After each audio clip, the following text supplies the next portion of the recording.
after the October 2006 nuclear test, the Chinese said, see, we don't have any influence. They did the test anyway. Having said that, though, I think they still do have quite a bit of, they clearly still have connections, right?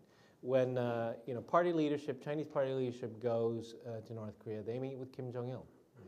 Right? They meet with the top people. So they clearly have the ability to communicate and convey messages. And it is a fact that China does have tremendous material influence over North Korea. So that combination would lead one to believe that they can exercise, or they can send messages while twisting at the same time that would compel the North Koreans at least to listen. How they react to that message, nobody knows. They could react by, throwing another temper tantrum, or they could react by trying to find a way back to the negotiations so the pressure comes off.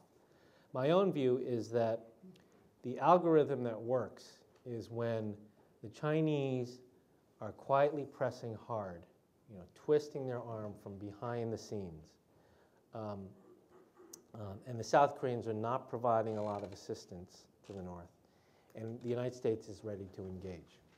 That's the combination that gets North Korea back to the table.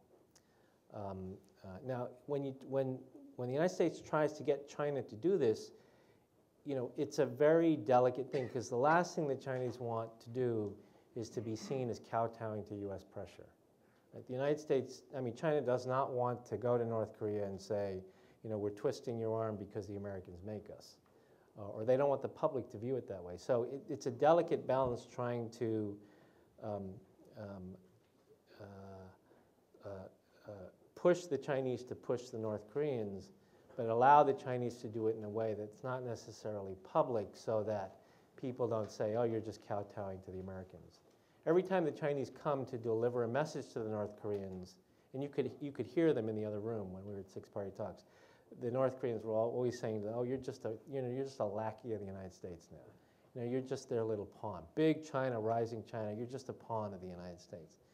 Chinese hate that, right? They hate that. So, it really is, it's managing a delicate balance where the Chinese are doing things of their own volition. They're not being seen as being pushed by the United States. And they're doing it in ways that really do get the attention of the North Koreans, but not in ways that are publicly seen as ruining the long friendship between these two countries.